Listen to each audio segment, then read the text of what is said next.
Good morning, everybody. Welcome to today's 1Mby1M Strategy Roundtable for Entrepreneurs. 1Mby1M, as you know, is the first and only global virtual accelerator in the world. Our mission is to help 1 million entrepreneurs reach $1 million and beyond in annual revenue. In support of that mission, we do these free mentoring roundtables week after week after week.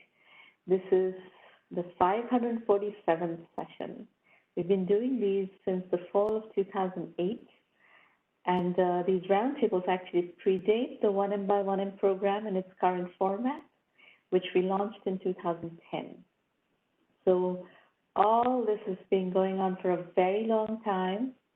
Over 150,000, probably at this point more than 200,000 people have participated in these roundtables, and we have a very large following out there, and we get to work with entrepreneurs from all over the world. Last week, there was somebody from Tanzania, and what was really cool was his company has already recorded over $1 million in revenue. And I was so thrilled and so impressed by seeing him at this session. This event is being recorded. Every single recording is available on the 1M1M Roundtable's YouTube channel. On Twitter, we are at 1M1M and at Shromana. Hashtag for today is 1M1M. Remember, we have the DataStax 1M1M Startup Challenge on right now for developer entrepreneurs using Cassandra, DataStax Enterprise, or AstraDB. This is in the NoSQL world. The prizes are $10,000, a year of all-inclusive license to the entire DataStax portfolio, as well as a year scholarship to the 1M1M Premium Program. Please feel free to answer or ask questions, as well as apply if you decide that this fits what you're doing. The application deadline is October 28th, and winners will be announced on November 11th. So we are going to start today's session with a conversation with Steven Mitzenmacher, SVP of Corporate Development at Rackspace. Steve, welcome to the show. Great, thank you. It's a pleasure to be invited. Congratulations on all the accomplishments so far. And it's exciting to have the opportunity to speak with you today and be in front of the amazing audience you're able to assemble. Thank you. Well, let's start by introducing our audience to you a little bit. Talk a bit about your background in Corp Dev. You've been at it for a long time, so Corp Dev don't remind me. Is your baby. I'm celebrating over 20 years of experience in corporate development across the enterprise software, enterprise hardware, and consumer internet sectors. I've worked at companies like Business Objects. We had been a leader in the business intelligence space that was acquired by SAP. I worked at Yahoo, and I just wrapped up almost 10 years at the hardware company that went through an amazing transformation to also becoming a cloud company, NetApp. And then recently transitioned over to join Rackspace Technology, which is, such a unique company. They were really, the public cloud before the public cloud existed. They've gone through their own transformation, having gone private and recently going public again, and now a leader in hybrid multi-cloud solution offerings. But as a result, I've really gotten to see the gamut from enterprise to consumer, hardware, software, internet and cloud, and gotten to work with countless entrepreneurs and startups. I've worked on, well over 60 M&A transactions and corporate venture investments, and, I don't get enough of it during my day job. So on the side, also do advisory work to startups and, other accelerators. So, Steve, as I want to connect two dots here. One is you probably are very aware that we were also working with NetApp at one point with the NetApp Accelerator. And DataStax, this company that we have just announced a partnership with, was incubated inside Rackspace. Did you know that? I do, actually, and it's a funny story because I've seen the original documents, and one of the first little projects I had to do in the fun days of, the parts of corporate development that are very unsexy are things like every month or every quarter dealing with the mark-to-market requirements of, any investments that we make. And it was after DataStax announced their latest funding round that we realized no one had done that work for about 10 years. And so we had to dig through the old documents and, what the company DataStax, was before it was named DataStax. So yeah, I'm actually very familiar with that history. And, I've seen the original funding documents to prove it. Great. Well, I want to focus today's session on kind of helping our entrepreneur audience understand exit strategy better. But the reason I wanted to invite you to enlighten us is to provide a buy-side perspective on acquisitions. So tell me first, how do you think about buy-side M&A? Yeah, absolutely. We're a unique function in organizations. And, when people, ask me, well, how do you spend your days? Especially, working at a company like NetApp, where, we're perhaps not as serial an acquirer as some of our peer group, doing a deal a week or a deal a month, where the cadence is a little bit, more ad hoc. And so it's a unique function inside of an organization, in that really we're sort of the special forces group. And I divide, a day in the life around kind of our time management into, the vast majority of it really on a day-to-day basis is what I call ecosystem engagement, where, we spend the majority of our time, deeply engaged with activities in scouting.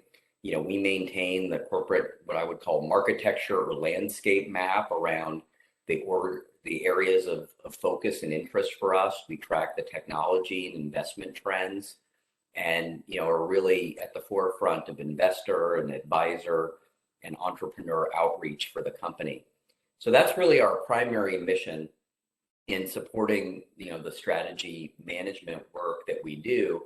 And actual transaction execution can be a very small part. I kind of ballpark it as sort of the sub 20% of day-to-day for us over the course of our overall time is spent actually, driving individual deals.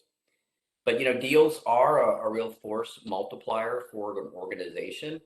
And, they bring three distinct, in my view, potential ways to augment a company's strategy.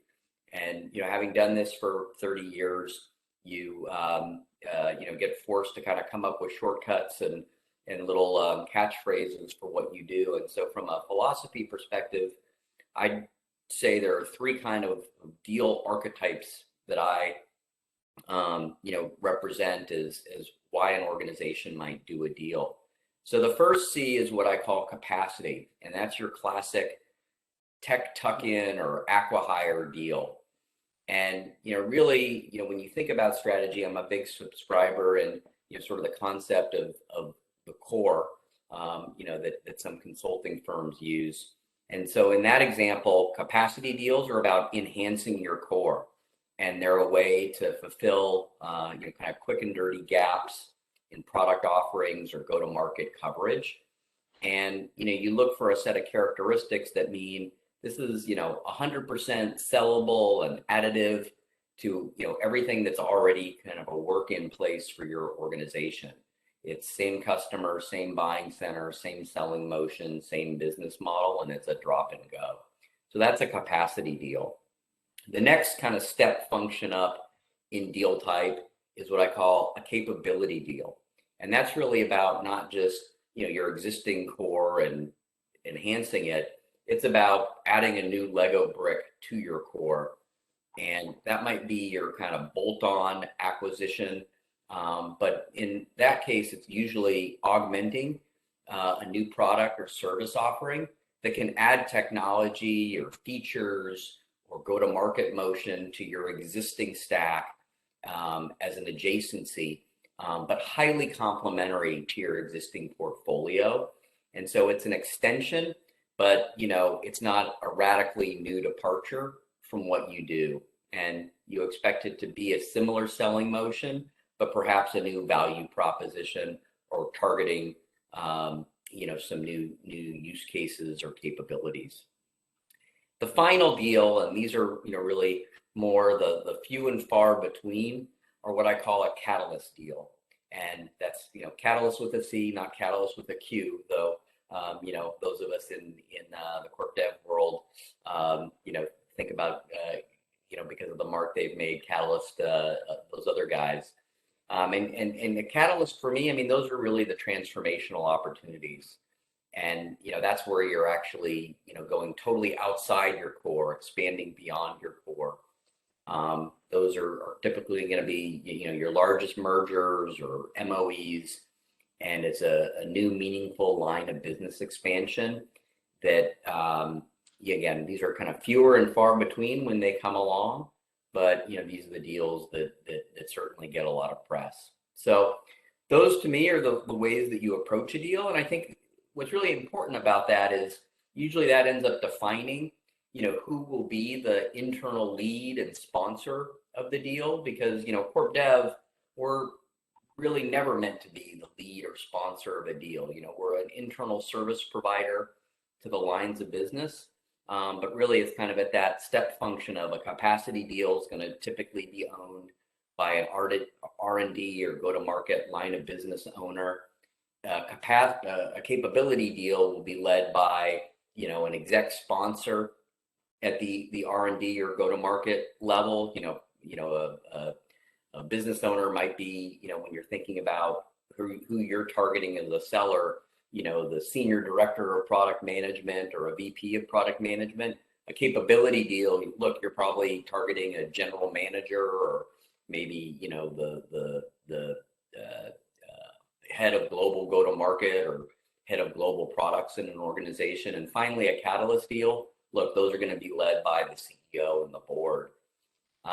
So that kind of helps you think about who your internal advocate's going to be, depending on the type of deal that you judge yourself to be for an organization.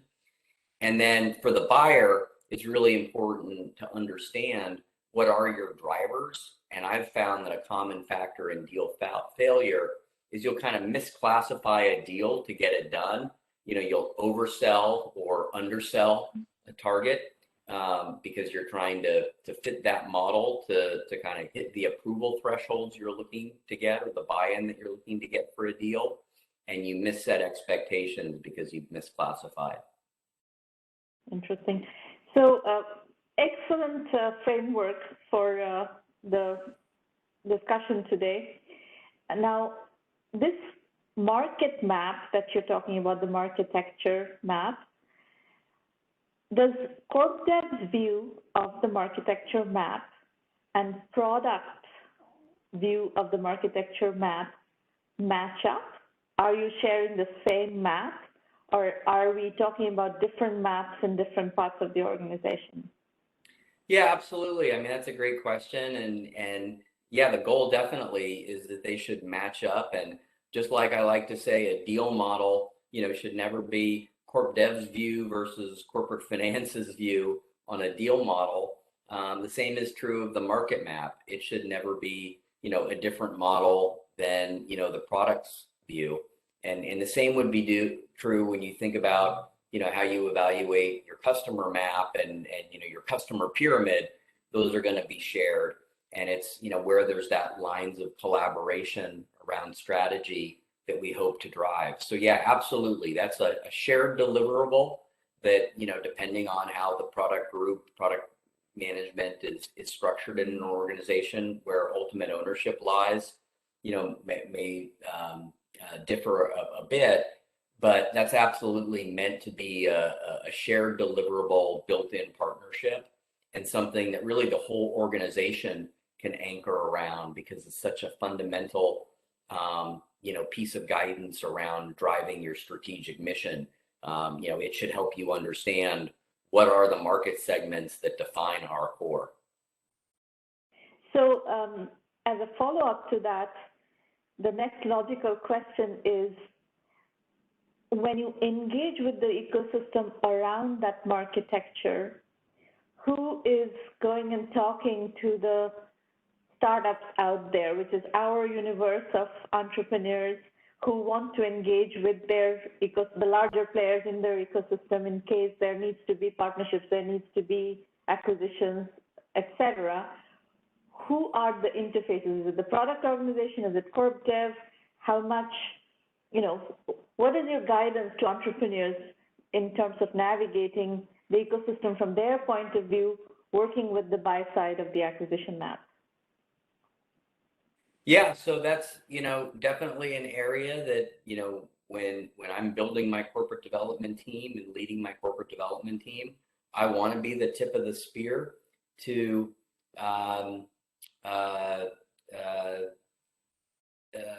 drive that dialogue, my team to drive that dialogue, and then help those entrepreneurs navigate our organization.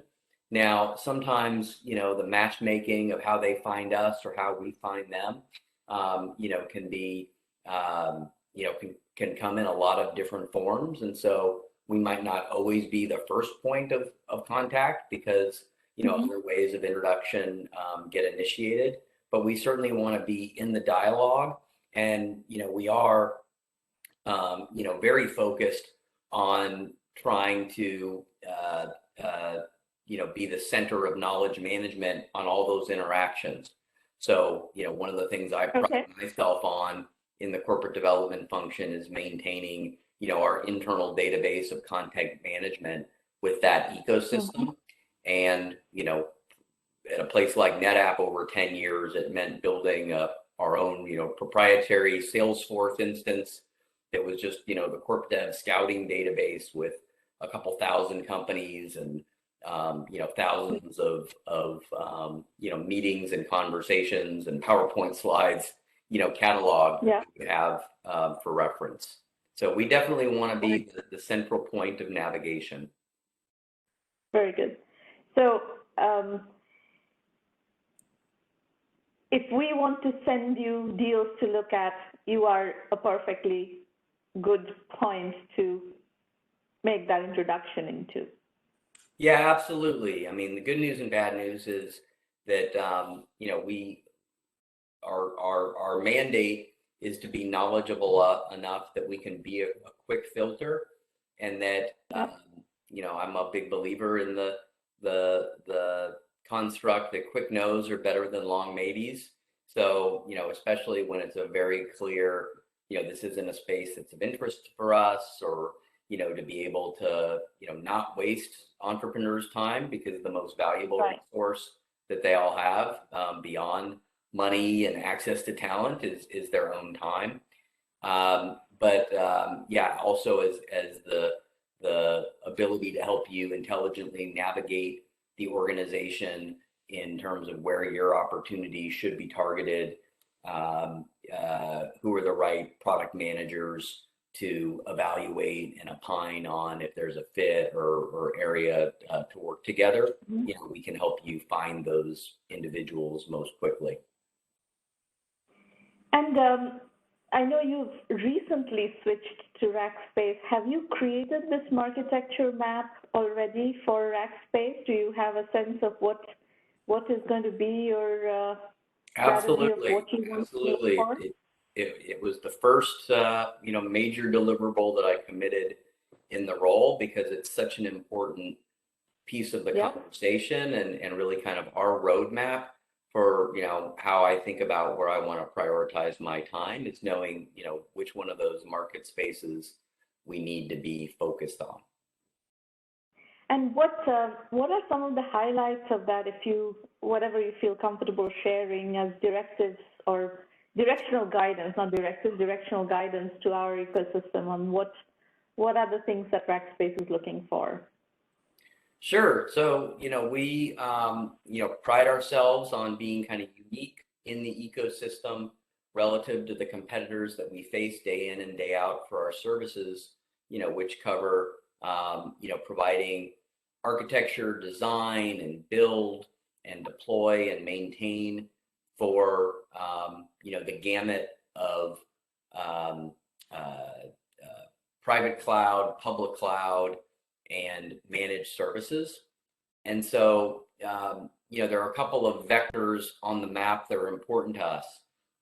Really a hallmark acquisition for the company that was done before I joined, but, we continue to be a part of the integration of, was a company called Onica, which is a leader in AWS, cloud services, advisory and managed services. That's given us a phenomenal footprint, the leading footprint in the AWS ecosystem.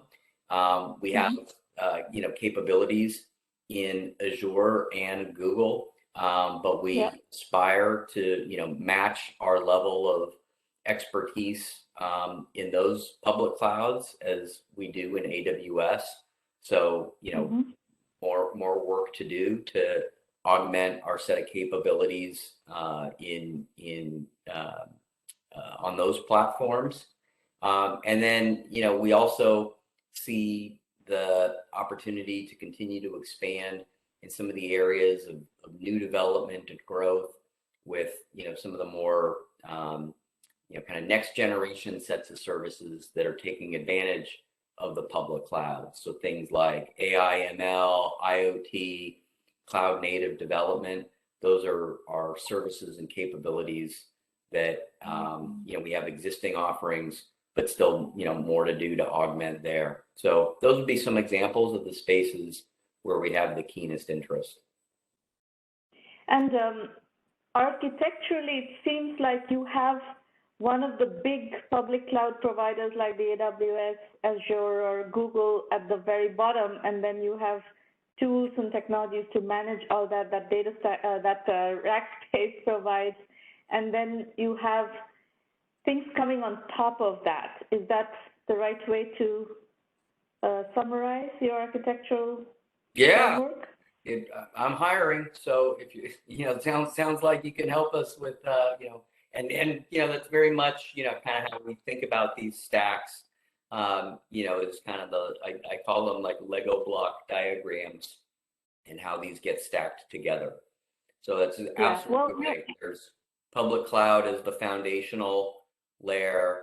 There's aspects of, the kind of the centralized management plane layer that for us, we have a lot of in-house technology that we call the Rackspace Fabric to manage. And then there's these next gen services that run on top of that, AI, ML, IoT, cloud native development. So you're probably familiar with my writings on platform as a service, the whole PaaS movement. And yes. My thesis is that a lot of the SaaS space, the leaders in the SaaS space, or the most promising players in the SaaS space are going to evolve to become platform as a service players and get into that kind of stacked model where they will play in one layer and have people extending and expanding their capabilities in the next layer, whichever layer they're playing in. So it sounds like that's kind of what you're doing. Exactly. So switching gears a bit, let's talk about valuation. What role does valuation play in whether an acquisition happens or not? And I would like to focus actually on your first two categories, the very small tuck-in stuff, and then the capability extension one, the big acquisitions that are completely uncharted territory acquisitions. We deal with early stage companies, so that doesn't happen until much later in the game. So that's not as relevant for my audience at the moment. Sure. Yeah, I mean, valuation is obviously, for good or for bad, where the rubber meets the road. And, what I hate to hear, and, I haven't heard it often in my career, but there are a few times that I do, and it makes me shudder, is, when those, sponsor levels that I talked about, depending on the deal type, like the line of business owner or the executive sponsor, say something like, I don't know if I have a walkaway price. That is, a very uncomfortable position to have to navigate against in my role as intermediary with, the CEO and CFO or others, because I'm always uncomfortable going into a negotiation without, clear boundaries on valuation. So it's an area that we do, a lot of work, and it's a lot of the partnership exercise between how you size the opportunity, that in working with the product and go-to-market representatives on the deal help you shape, what you commit to the leadership team, at the C level over what this deal will deliver into your organization, and then, what you set as an acceptable range of what you're willing to pay, and at what point the price, the return is not sufficient to warrant proceeding. And in that regard, we'll go into any negotiation with a target with a very clear set of guideposts. We'll do sort of the football field where we'll say, based on all the work that we've done and, our view of the opportunity and what their view of their opportunity should be standalone. And, here's sort of the football field map of, where we can go in, and they should at least feel like we're giving them a respectable, market appropriate, because obviously, a big part of my job responsibility is to get the best deal I can for the company that I work for. That can meet the needs to, complete the deal. But, have to do it in a way that we do want the entrepreneurs who have, put in the blood, sweat, and tears in their organizations and put in that hard work and taken the risk to feel like, they get the appropriate reward. And we never want people to, bottom line, my goal isn't for people to feel like they got screwed to get the deal done. So, yeah, absolutely. Valuation is a critical player. I think, there's always going to be a bid ask, and, whether the math actually works out that 80% of all deals or something, close at the midpoint of each side starting offer, or however else it ends up shaking out. That's absolutely, deals, get kind of won or lost on if there's a meeting of the minds on what the value is. What range would you put on your first two categories, the tuck-in acquisitions? What would be the valuation range? Yeah, I mean, it's an interesting question, and it's so subjective that having spent time in, I used to live in a time where an enterprise an enterprise software company could expect 2.5 to 3 times revenue to be an appropriate multiple. And then you get into the world of SaaS where it's, 30 to infinity times revenue is an appropriate multiple. And, similarly now being in the world of professional services, which is a big part of the Rackspace line of business, you used to live in a world where 1 to 1.5 times revenue for professional services was an appropriate revenue. And now you see, sexy cloud company consultancies, selling for 4 to 6 times revenue. So, things are all over the map, but what I would say is, kind of at any given point in time, a capacity deal when it's just about the people, I kind of think of that as like a 1 to 3x revenue-ish multiple is usually kind of the range, and I say that at a very, kind of high level. And then a capability deal, again, depending on the market, could be like a 3 to 10x, depending on if it's a SaaS recurring business or anything else. 10 times revenue is sort of a typical, what they say SaaS multiple. That being said, these are all very, market specific kind of full force multipliers that you apply. So it's hard to be, too generic. Again, I think back to, what became the trend of acqui-hire, and when people started talking about, $1 million a head being the right, range for an acqui-hire, when Yahoo was doing their, acqui-hire a week under Marissa Mayer. So, these things constantly evolve and change and subject to the market. And so, giving broad guidance is difficult there. Well, in acqui-hire, it's really the higher price points would correlate with scarcity. If you have something very specific and very deeply sought after by the acquirer, that is where you get anything beyond reasonable. So, all right. Well,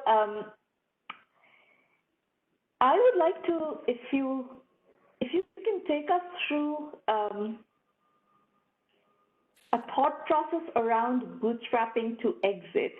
I have a thesis that, and I've had lots of conversations on this topic, and these days, actually, there's a class of venture capitalists who have also figured this out and are positioning themselves for this kind of situation.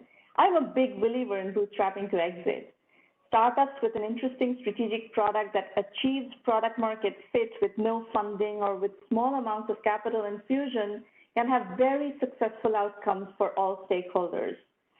What are your thoughts about such acquisitions? And this is, I would say, this is probably the majority of your capacity and capability acquisitions. Is that not true? And have you done such acquisitions? And could you share some, maybe a case study in capacity and a case study in capability, and kind of talk about the capital infusion versus the exit price? Just give us a little bit of a sense. Sure. I mean, I think, look, obviously, aspirationally, the more bootstrapping that you can do, the more equity as a founder you're able to hold on to for yourself, the better your outcome will be. I think, the concern becomes, capital, is sort of, key to an organization's ability to expand, and you never, want to limit your ability to grow in a market and capture market because of capital constraints. And so, how you balance, being penny wise and pound foolish because of capital constraints. So look, I think that's why founders' jobs are so challenging and difficult, is weighing those balance points. And it's one thing to optimize capital structure when you're the CFO of a big public company and having to think about debt and equity, and do I float a convertible note as a CFO so I can do a little bit more share buybacks as a public company, and being the founder entrepreneur saying, well, if I took this much seed money and I could grow this much faster and increase my multiple because I'm now growing 150% instead of 20% because I just don't have the go-to-market capacity or R&D capacity to build and sell as fast as I'd like. So I think that my view on capability deals is no, those typically are the deals that are seeing legitimate Series A, Series B, capability deals. You're buying a real business with a real scale go-to-market, and you're doing tens of millions of revenue, and you're probably going to have required some forms of traditional venture to achieve that level of scale. And so I think the bootstrapping journey, if you have it really gets set kind of around aspirations, and just kind of the hit rates on all these are very hard when you think about the statistics of founded companies to funded companies to exited companies. It's still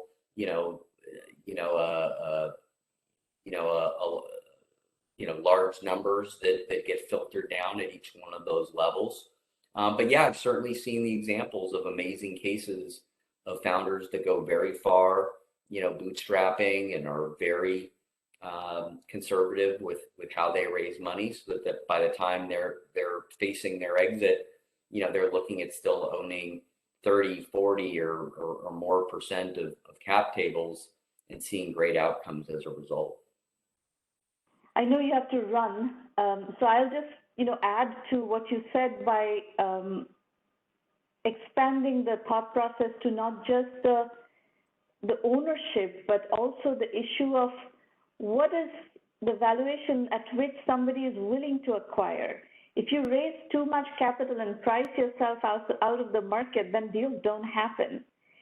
If you have arrived at $5 million in revenue with $20 million capital infusion, then the investor's expectations for a deal to happen is going to be a much higher price point, valuation point, than what an acquirer might be willing to pay. So it depends also on, what stage are you looking to exit?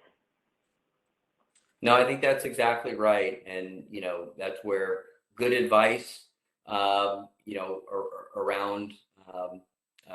around the table for the founders is really important to kind of think through. We don't just think about control around the cap table from a financial perspective, but there are also questions of, how much of your vote gets diluted and how much governance control you have around making those decisions, because that's another important, fact to consider, is how much control you have as the founder, so that, it's not your investors that are telling you what the price is that is the acceptable price, but you still have enough influence so that, both, economic as well as kind of the governance drivers are still maintained in a way that you get the outcome you'd like to have based on all the work that you put into your enterprise. Steve, I should let you go. I know you have something else. Thank you for coming, and we'll continue the conversation later. Yeah, great discussion. I hope that was helpful. Very helpful. Again, thank you. I'll close by saying, I don't get enough of this stuff with my day job. I keep a good, robust portfolio of companies that I help as an advisor. And, I have a very easy email, mitz@rackspace.com, also available on LinkedIn. So thank you again for the invitation, and best of luck to, all your entrepreneurs. We'll be in touch. Thank you. Folks, I'm going to spend a few more minutes just closing out some of the thought trains that Steve shared here, just so that you understand this topic a bit more. So we will start with the entrepreneur pitches in just a moment. Let me just take a few more minutes to explain a few more points here. So this notion of valuation versus how much funding you raise is a very important point to keep track of. So we heard about two types of early stage deals that Steve discussed, the capacity deals and the capability deals. So in the early, very, very early stage deals where companies are acquiring to bring capacity in, the exit prices are remarkably lower, right? 1 to 3x of revenue. So if you've done 5 million in revenue, which actually is not that common, and you're getting 5 million to 15 million in exit price, you have to control how much money you have raised to make money off that deal. So if you have bootstrapped the company, then a 5 million to 15 million exit on a 5 million revenue deal is great. Everybody makes money. If you have a small amount of capital infusion, maybe 1 or 2 million, $3 million of capital infusion, you get that exit, even that, I mean, you haven't spent like 10 years doing that. You're doing this in a compressed time frame. That also works out. But if you raise 20 million to get to 5 million in revenue, and then you sell that for $5 million, nobody makes money. That is considered a failure. So this is why I want to introduce you to this notion of bootstrapping to exit for the smaller deal size category. Now, if you get to Series A, Series B, where you are, on a trajectory to raise, $10, $15 million of capital, $20 million of capital, and you want to get to, $20, $30 million of revenue and get like 5 to 10x on the valuation, that's a different kind of deal.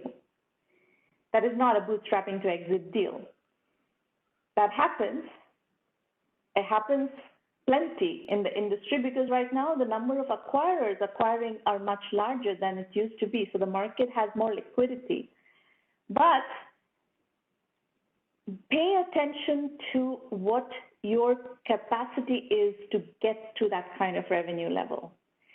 We had recently a very, very good discussion with Warren Weiss. If you haven't listened to this discussion, please do, where we talk about security deals, for example. There's a lot of entrepreneurship in cybersecurity. But if you look at the customer side of, enterprise customer side of cybersecurity, the CISOs, Chief Information Security Officers, or the CIOs, are so swamped with new technologies and innovation, it's very difficult for them to evaluate a, seed stage product. So for a seed stage product to get a seat at the table and being evaluated by a CISO, for instance, is going to be hard. Same kind of situation happening in DevOps. There's a lot of stuff going on, a lot of innovation going on, a lot of little point product innovation going on, which would work better if it sat inside the feature set of another larger player within the segment, whether it's cybersecurity or DevOps or whatever. So this is a category, these are situations where you need to position yourself for an early exit, and you have to do your venture in a capital efficient, time efficient way. So this conversation will be continued. I will have other guests talking about this issue because this is becoming a very important issue for the ecosystem. So I hope you found today's conversation interesting and useful, and you will learn a lot more on exit strategy and how to formulate your early stage funding strategy in relation to what exit is viable. All right. Let us move to the next stage of the session today, where we have entrepreneur pitches. We are going to talk to Piyusa Prusti and Akshar Vastapara. This is a roundtable, and it's a safe working session. You guys should all participate as much as you want, and please feel completely safe. I have no other agenda but to help you. So you can ask any question you like. I will try to answer what I can and point you to other places where you can find answers. If you disagree with my feedback, that's fine. It's your venture. Ultimately, you are on the driver's seat. I can give you advice, but you will make the ultimate decisions. Piyusa, you are going first. Thank you, Sramana and Maureen, for this opportunity. Good to actually finally meet you. Because I have been reading your articles a lot on LinkedIn, and I thought maybe I should pull out some time and have a conversation with you. Yeah, just to start with, this is not purely my venture, as in, but this is a venture where I'm working as a VP of Partnerships and Alliances. I know it's in the early morning, you're talking to two alliances guys, one in Rackspace and another at i3. We are a intelligent automation SaaS product-based company based out of Mumbai, and we are into healthcare, or in India market, you can say insurance, right? So we are on the payer side. We work on, we have developed a few products in intelligent automation. So we are at pre-series A stage today. I'm leading the growth strategy and partnerships worldwide. And I wanted to actually discuss upon and see what all feedback you can provide depending on the scenarios that we have today. Mm-hmm. So just to introduce our product today, we digitize dark data or medical data today from claims, underwriting of insurance or healthcare processes, mostly on the payer side.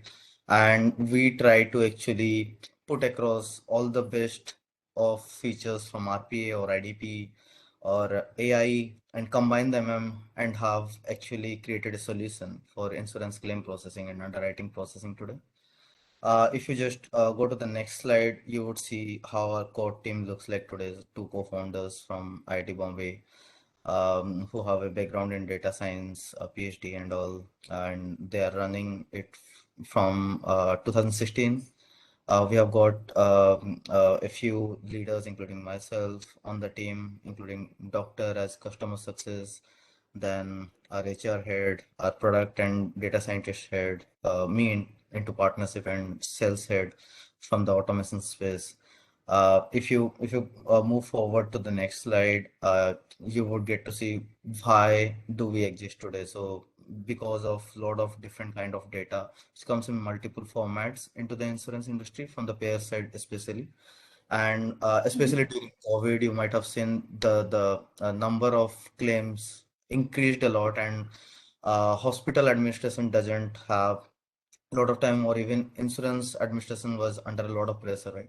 And IRDAI, which is the regulatory authority of insurance in India, uh, told that okay, you have to process COVID claims or utilize hospital assets much faster, right? So the whole process goes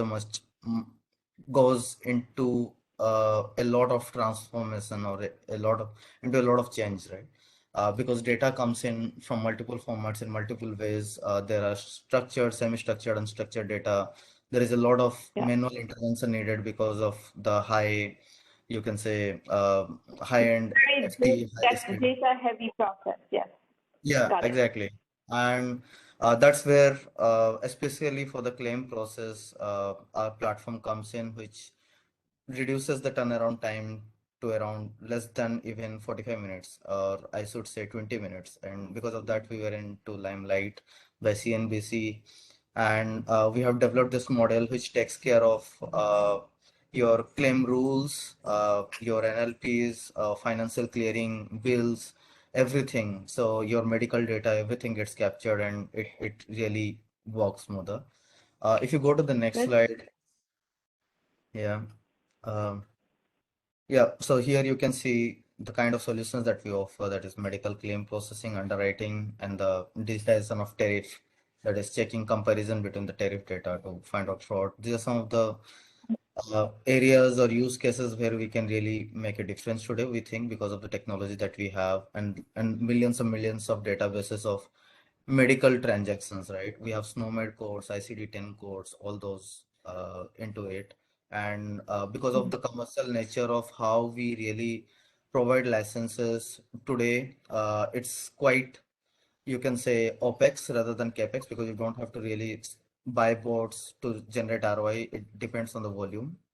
If you go to the next slide, you would see that how our models really work. We don't work on template-based models, rather we work on unstructured, semi-structured, structured. We ingest everything today. We don't really care about it. Next slide, please. So because of all of this, there is a lot of productivity improvement today in the industry. There is a lot of process accuracy which comes into place, including 99% plus of accuracy in data ingestion and processing. We are today built completely on Python, because of which we can be sold as a model in the backend of any particular technology, or we can also be like integrated with analytics platforms or any other platforms to provide more insights from those particular data points, right? And that's where the customer delight or the NPS part also comes in, that is customer experience. And these are some of our clients in India. We are leaders in Indian insurance market today, especially in health insurance and life insurance, and have a few Mm-hmm. customers in general insurance also, and in Middle East like AXA. We have 0% churn rate in terms of customers till date in last 4 years, luckily. and we have been processing a lot of millions of volume, including we have got the project of NHA, National Health Agency today. Okay. So And these you are sell direct to customers? yes, we got these customers directly today. And we are planning to actually boost up sales through indirect channels now, through partnerships with BPO companies and all. Yeah, so that And what is an average deal size of these 15 large enterprise clients? What kind of deal size are we talking? well, deal size on an average ranges from 60K USD to 100K USD today, depending on the volume on an average we have seen. Yeah. Okay. Yeah. So you're at about what, 3 million in revenue right now? No, around, I can say approximately 1.5. 1.5. Yeah. 1.5. Oh, okay. Yeah. All right. So this is it. So what are your But questions? sorry. Yeah. Ask me your question. So my question was like, we today have some of the competitors like Autovation, Anywhere, IQBot. We have competition like Hyperscience today. So how do you really see us going there? There are a few players across the globe, that is, let's say 30 to 40 to the max globally. But if you see at the pace or how we are expanding, starting from India as a market now, it's more like India market is kind of done for us. Uh, what do you think are some of the good strategies to actually invest in now so that we go internationally? Some of them which I'm trying out is like working out with some research analyst firms, engaging with them on analyst briefings to understand how each one of them can help us further, maybe by partnering with them, advise us better how to grow, how to You need compete. to you need to remember how we were talking just now with Steven about architecture. Mm-hmm. For me to advise you meaningfully, I would need to look at the architecture of the industry and help you find the gap. We are in 1 million by 1 million, we are very much positioning driven. You know, the methodology that we follow is very much positioning driven. So you will not get anywhere without, in a market that has that many players. If a market has 30, 40 players globally, you will not get anywhere with a generic positioning. You're going to have to be very specific on how to go about it and find that positioning. And then accordingly derive the strategy that would help you execute to that gap in the market. I can help you find that gap, but that's what I would do. I would map the market, analyze the market with a very structured process, and then find the gap and go into those gaps. Generically talking to analysts and market research people is not going to get you what you need. Yes. And another thing is like, how do you create that influence without getting huge rounds of funding, right? So we are today pre-Series A funded by Unitas Ventures and a few individual VCs based out of India. But when it comes to the next stage of growing, we really have to put that case to actually market ourselves, to actually have a positioning globally, right?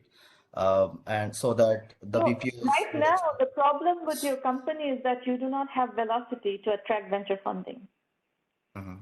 right? The reason you are still pre-Series A after 5 years is, and at a relatively, you know, if it has taken you 5 years to get to 1.5 million in revenue, that is not a venture scale growth. So when a VC looks at that, they're not going to want to invest in that company because this is not growing fast enough.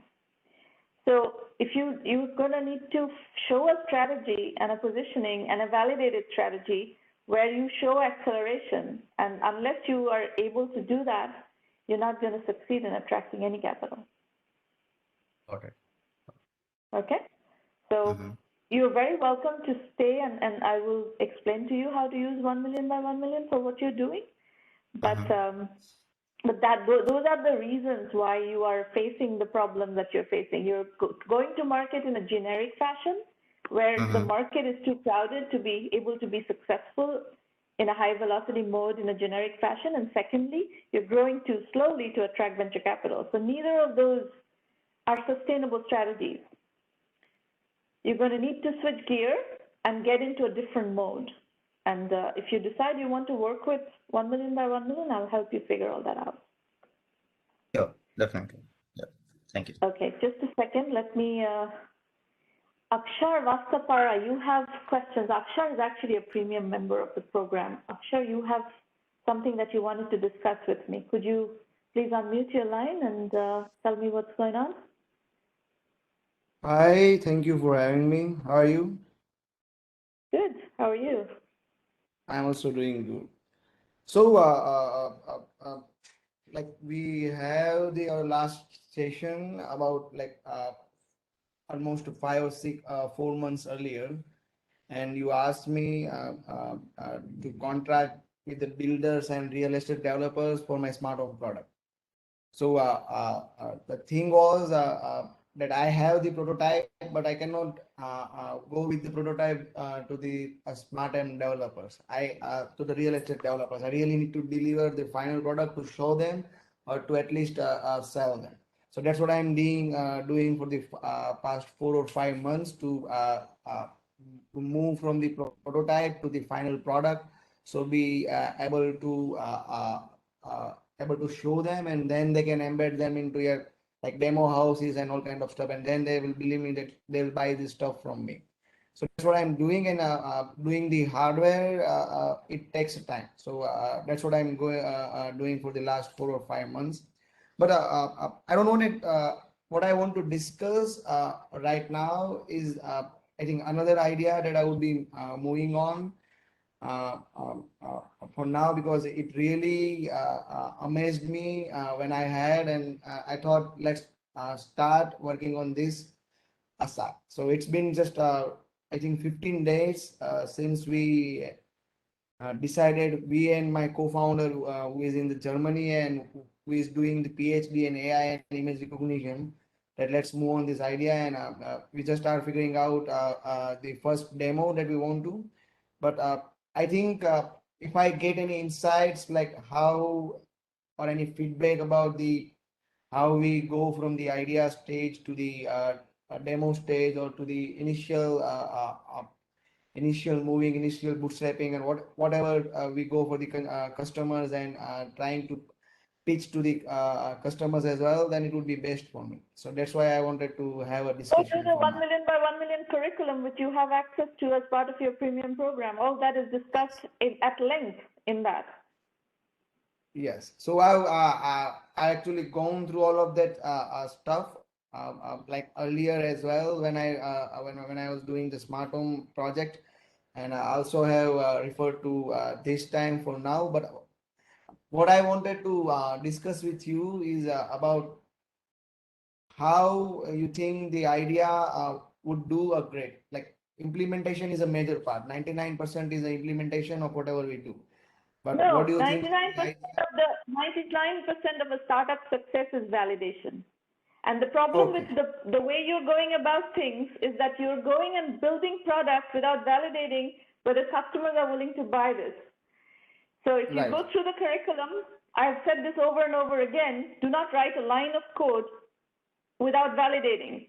So now you're about to abandon a lot of years or months of work that you've done in the smart home category because you didn't validate and you didn't get customers to come along with you and give you the momentum with which to go into that market. Now you want to go into another market. Does that mean that you're going to abandon the smart home product and start over again? What is this? What is the plan? You can't do two ventures at once. It's not viable to do two ventures at once.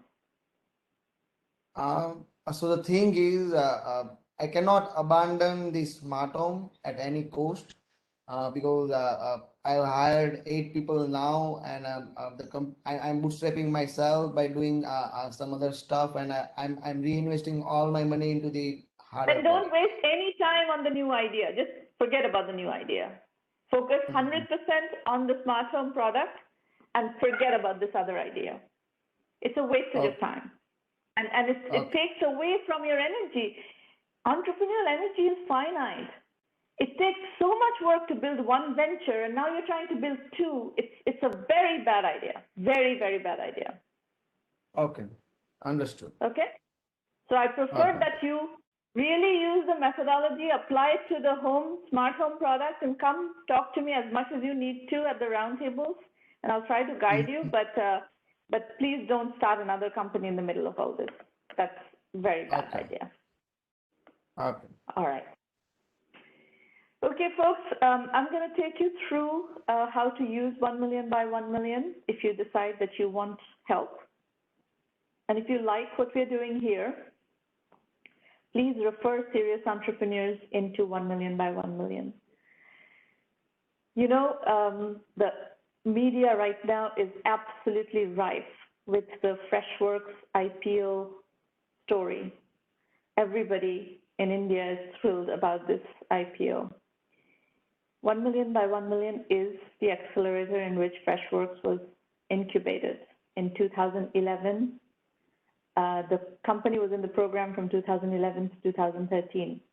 So we are thrilled. I'm working on a much larger thought piece on the implications and the context of the Freshworks IPO. It has far-reaching consequences. I'm going to write about it, so stay tuned. It's coming. That analysis is coming. So in the meantime, 1Mby1M.com is where you'll find all your resources. There's a blog series that is many of you probably already follow, and it's a free blog series. You can learn a lot just by following that. The Entrepreneur Journeys book series is case study based. That's also good learning material. These roundtables happen every week. You can come as many times as you want. You can pitch once for free, but you can come as many times as you want. The full program, the full acceleration program is 1Mby1M Premium, where we offer you extensive methodology guidance, a full curriculum to learn from. Piyusa, you guys need to learn positioning, and we have extensive positioning discussions in the curriculum, and you need to learn that. To be able to do effective partnership strategy, you need to position the company. And we have similar sessions as this in the premium program, where we do private roundtables to actually provide you week-by-week coaching. So you're very welcome to join the premium program to access that. And we have relationships with, you know, many hundreds investors, about close to 1,000 investors at this point, and we help you with financing as well. Go to the website, look at the self-assessment, try to answer these questions. These are the due diligence questions you would be asked. The bootstrapping course that is on the blog, pinned to the top, is our philosophy of entrepreneurship. It's just under an hour. And then we also have started publishing the summer Udemy courses based on the 1Mby1M methodology. You can look that up as well. 1Mby1M Basic offers your full curriculum on a subscription basis, all you can eat, $99 a month. You can access that as well. Whatever works for you by way of learning is fine, but you do need to learn methodology. Otherwise, you're going to spin in place, and it will take you 5 years to do what you should have done in 6 months. And that's not a productive way to build a venture. Go dig around on the website, look at what to expect from premium, basic, various courses, Udemy courses. Whatever way you want to learn is fine. Whatever works for you is fine. Whatever price point works for you is fine, but learn, please learn. There's a lot of resources to learn from. This is a case study-based program. We have consistently had successful entrepreneurs, investors, industry professionals come and teach their own, based on their experiences. And that is something you can access in a very systematic way from the program, and that's really valuable and helpful to learn from. Our investor introduction policy is also available on the website. Please study that if you're looking for investor introductions. Our philosophy is bootstrap first, raise money later. Validated customers are very helpful in raising money. That's it. We have free roundtables every week, except October 14th is not going to be a roundtable. Maureen, please take that off the calendar. I'm not going to be able to do that roundtable, but otherwise we have pretty much roundtables every Thursday. If anybody has any questions, please feel free to ask through audio, your computer audio, dial in, ask in public chat, whatever works for you is fine. If you have questions about the program that you want to talk to somebody about, Irina Patterson is your contact, irina@1mby1m.com. That is what we have as scheduled programming for today. So anybody with any questions, you're very welcome to ask. Questions, folks? Yes, no? No? No questions? No. All right. We are going to adjourn the session for today, and we'll be back here next week and hope to see you soon. Bye. Good luck. Good night.